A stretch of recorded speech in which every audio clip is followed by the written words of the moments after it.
Hi friends, നമ്മുടെ ഏറ്റവും പുതിയൊരു വീഡിയോയിലേക്ക് നിങ്ങൾക്ക് ഏവർക്കും സ്വാഗതം. അപ്പോൾ ഇത് കണ്ടോ, ഇതാണ് നമ്മുടെ ഏറ്റവും പുതിയ അതിഥി നമ്മുടെ വീട്ടിലേക്ക് വന്നിരിക്കുന്നത്. അപ്പോൾ നമ്മളെ വീട്ടിലേക്ക് വന്ന ഈ അതിഥിയെ നമ്മൾ സ്വീകരിച്ച് നമ്മുടെ വീട്ടിന് മുറ്റത്ത് തന്നെ നടാമെന്ന് തീരുമാനിച്ചിരിക്കുകയാണ്. അപ്പോൾ ഈ ചെടിയുടെ പേരെന്താണെന്ന് നിങ്ങൾക്ക് മനസ്സിലായോ? ഈ ചെടിയുടെ പേരാണ് ചായ മനസ.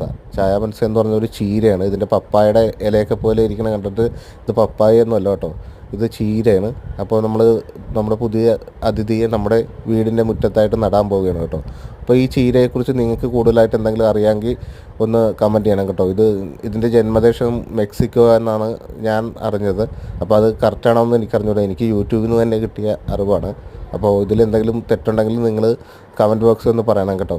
തെറ്റായ കാര്യങ്ങൾ നമ്മൾ പഠിച്ചു വെക്കുന്നത് ശരിയല്ലല്ലോ. അപ്പോൾ ഇതുപോലെയുള്ള ഇലച്ചെടികളൊക്കെ നമ്മുടെ വീട്ടിൽ നടുന്നത് നമുക്ക് ഏറ്റവും നല്ലതാണ്. നമ്മൾ കുറേ പൂച്ചെടികളൊക്കെ നടന്നതിൽ ഭേദം ഇതുപോലെയുള്ള നമുക്ക് ഉപകാരപ്പെടുന്ന രീതിയിലുള്ള ചെടികളൊക്കെ നട്ട് വെച്ചിട്ടുണ്ടെങ്കിൽ നമുക്ക് ഇടയ്ക്ക് കറിയൊക്കെ ആയിട്ട് കുട്ടികൾക്കൊക്കെ കൊടുത്തിട്ടുണ്ടെങ്കിൽ കുട്ടികളുടെയൊക്കെ കണ്ണിനൊക്കെ നല്ലതാണ്, നമുക്കും നല്ലതാണ് വളരെ. അപ്പോൾ പലതരം ചീരകൾ കണ്ടിട്ടുണ്ടെങ്കിൽ നമ്മുടെ നാട്ടിൻപുറത്ത് അധികം കാണാത്തൊരു ചീരയാണിത്.